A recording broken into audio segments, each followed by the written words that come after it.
நெடுந்தீவு அருகே மீன்பிடித்துக் கொண்டிருந்த தமிழக மீனவர்கள் 4 பேரை இலங்கை கடற்படையினர் கைது செய்திருப்பதற்கு அன்புமணி ராமதாஸ் கண்டனம் தெரிவித்துள்ளார்.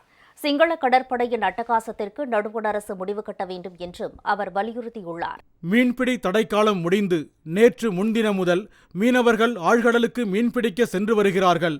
இந்நிலையில் புதுக்கோட்டை மாவட்டம் கோட்டைப்பட்டினம் விசைப்படகு மீன்பிடி இறங்குதளத்திலிருந்து நேற்று 241 விசைப்படகுகளில் மீனவர்கள் மீன்பிடிக்க கடலுக்கு சென்றனர். இந்நிலையில் நெடுந்தீவு அருகே மீன்பிடித்துக் கொண்டிருந்த தமிழக மீனவர்கள் 4 பேரை இலங்கை கடற்படை கைது செய்துள்ளது. எல்லை தாண்டி மீன்பிடித்ததாக கூறி 4 மீனவர்கள் மற்றும் ஒரு படகை இலங்கை கடற்படையினர் சிறைபிடித்துச் சென்றனர். 4 பேரை விசாரணைக்காக இலங்கை காங்கேசன்துறை கடற்படை முகாமுக்கு கொண்டு செல்கின்றனர். மேலும் இந்த 4 மீனவர்கள் மீது எல்லை தாண்டி வந்ததாக வழக்கு பதிவு செய்து பிற்பகலுக்கு மேல் நீதிமன்றத்தில் முன்னிலைப்படுத்தி சிறையில் அடைக்க உள்ளதாக தகவல் வெளியாகியுள்ளது. இந்நிகழ்வு மீனவர்கள் மத்தியில் பெரும் கொந்தளிப்பை ஏற்படுத்தியுள்ளது. இதனிடையே பாமக தலைவர் அன்புமணி ராமதாஸ் வெளியிட்டுள்ள அறிக்கையில் சிங்கள கடற்படையின் அட்டகாசத்திற்கு நடுவண் அரசு முடிவு கட்ட வேண்டுமென வலியுறுத்தியுள்ளார். புதுக்கோட்டை மாவட்டம் கோட்டைப்பட்டினம் மீனவர்களுக்கு எதிரான சிங்கள படையினரின் அத்துமீறல் கடுமையாக கண்டிக்கத்தக்கது என்றும் அவர் தெரிவித்துள்ளார்.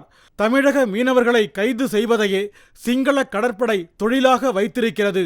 தமிழக மீனவர்கள் பாரம்பரியமாக மீன்பிடித்து வரும் பகுதிகளில் மீன்பிடிப்பது அவர்களின் உரிமை.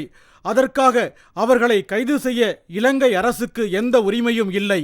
அதையும் மீறி தமிழக மீனவர்களை இலங்கை கடற்படை தொடர்ந்து கைது செய்வது இந்திய இறையாண்மைக்கு விடப்பட்ட அறைகூவலாகும்.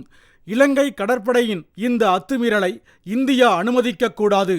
வெளியுறவுத்துறை அமைச்சர் ஜெய்சங்கர் நாளை மறுநாள் அரசுமுறை பயணமாக இலங்கைக்கு செல்லவிருப்பதாக செய்திகள் வெளியாகியுள்ளன.